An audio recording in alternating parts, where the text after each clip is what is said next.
ان سے پہلے بھی بہت سے پیغمبر ہو گزرے ہیں، بھلا اگر یہ مر جائیں یا مارے جائیں تو تم الٹے پاؤں پھر جاؤ، یعنی مرتد ہو جاؤ، اور جو الٹے پاؤں پھر جائے گا تو خدا کا کچھ نقصان نہیں کر سکے گا، اور خدا شکر گزاروں کو بڑا ثواب دے گا۔ اور کسی شخص میں طاقت نہیں کہ خدا کے حکم کے بغیر مر جائے، اس نے موت کا وقت مقرر کر کے لکھ رکھا ہے، اور جو شخص دنیا میں اپنے اعمال کا بدلہ چاہے اس کو ہم یہیں بدلہ دے دیں گے، اور جو آخرت میں طالب ثواب ہو اس کو وہاں اجر عطا کریں گے، اور ہم شکر گزاروں کو عنقریب بہت اچھا صلہ دیں گے۔ اور بہت سے نبی ہوئے ہیں جن کے ساتھ ہو کر اکثر اہل اللہ خدا کے دشمنوں سے لڑے ہیں، تو جو مصیبتیں ان پر راہ خدا میں واقع ہوئیں ان کے سبب انہوں نے نہ تو ہمت ہاری اور نہ بزدلی کی، نہ کافروں سے دبے، اور خدا استقلال رکھنے والوں کو دوست رکھتا ہے۔ اور اس حالت میں ان کے منہ سے کوئی بات نکلتی تو یہی کہ اے پروردگار، ہمارے گناہ اور زیادتیاں جو ہم اپنے کاموں میں کرتے رہے ہیں معاف فرما، اور ہم کو ثابت قدم رکھ اور کافروں پر فتح عنایت کر۔ تو خدا نے ان کو دنیا میں بھی بدلہ دیا اور آخرت میں بھی بہت اچھا بدلہ دے گا، اور خدا نیکوکاروں کو دوست رکھتا ہے۔ مومنو، اگر تم کافروں کا کہا مان لوگے تو وہ تم کو الٹے پاؤں پھیر کر مرتد کر دیں گے، پھر تم بڑے خسارے میں پڑ جاؤ گے۔ یہ تمہارے مددگار نہیں ہیں بلکہ خدا تمہارا مددگار ہے، اور وہ سب سے بہتر مددگار ہے۔ ہم ان قریب کافروں کے دلوں میں تمہارا روب بٹھا دیں گے، کیونکہ یہ خدا کے ساتھ شرک کرتے ہیں جس کی اس نے کوئی بھی دلیل نازل نہیں کی، اور ان کا ٹھکانہ دوزخ ہے، وہ ظالموں کا بہت برا ٹھکانہ ہے۔ اور خدا نے اپنا وعدہ سچا کر دیا، یعنی اس وقت جب کہ تم کافروں کو اس کے حکم سے قتل کر رہے تھے، یہاں تک کہ جو تم چاہتے تھے خدا نے تم کو دکھا دیا۔ اس کے بعد تم نے ہمت ہار دی اور حکم پیغمبر میں جھگڑا کرنے لگے اور اس کی نافرمانی کی۔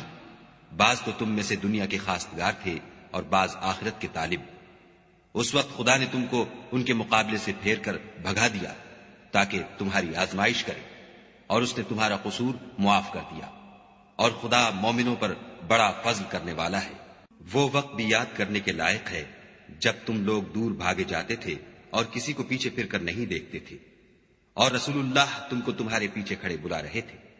تو خدا نے تم کو غم پر غم پہنچایا تاکہ جو چیز تمہارے ہاتھ سے جاتی رہی یا جو مصیبت تم پر واقع ہوئی ہے اس سے تم اندھوناک نہ ہو،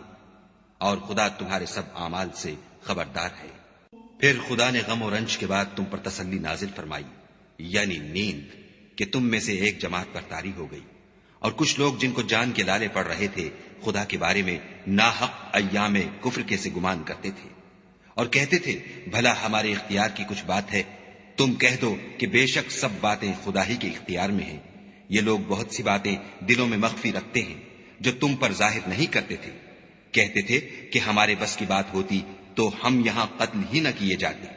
کہہ دو کہ اگر تم اپنے گھروں میں بھی ہوتے تو جن کی تقدیر میں مارا جانا لکھا تھا وہ اپنی اپنی قتل گاہوں کی طرف ضرور نکل آتے۔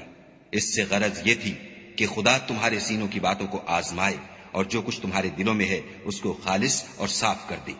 اور خدا دلوں کی باتوں سے خوب واقف ہے۔ جو لوگ تم میں سے احد کے دن جبکہ مومنوں اور کافروں کی دو جماعتیں ایک دوسرے سے گتھ گئیں جنگ سے بھاگ گئے تو ان کے بعض افعال کے سبب شیطان نے ان کو پھسلا دیا، مگر خدا نے ان کا قصور معاف کر دیا۔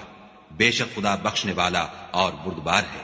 مومنوں، ان لوگوں جیسے نہ ہونا جو کفر کرتے ہیں، اور ان کے مسلمان بھائی جب خدا کی راہ میں سفر کریں اور مر جائیں یا جہاد کو نکلیں اور مارے جائیں تو ان کی نسبت کہتے ہیں کہ اگر وہ ہمارے پاس رہتے تو نہ مرتے اور نہ مارے جاتے۔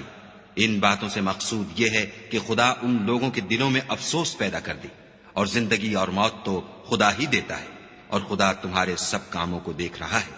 اور اگر تم خدا کے رستے میں مارے جاؤ یا مر جاؤ تو جو مال و متاع لوگ جمع کرتے ہیں اس سے خدا کی بخشش اور رحمت کہیں بہتر ہے۔ اور اگر تم مر جاؤ یا مارے جاؤ خدا کے حضور میں ضرور اکٹھے کیے جاؤ گے۔ اے محمد صلی اللہ علیہ وآلہ وسلم، خدا کی مہربانی سے تمہاری افتاد مزاج ان لوگوں کے لیے نرم واقع ہوئی ہے، اور اگر تم بدخو اور سخت دل ہوتے تو یہ تمہارے پاس سے بھاگ کھڑے ہوتے، تو ان کو معاف کر دو اور ان کے لیے خدا سے مغفرت مانگو، اور اپنے کاموں میں ان سے مشورت لیا کرو، اور جب کسی کام کا عزم مصمم کر لو تو خدا پر بھروسہ رکھو، بے شک خدا بھروسہ رکھنے والوں کو دوست رکھتا ہے۔ اگر خدا تمہارا مددگار ہے تو تم پر کوئی غالب نہیں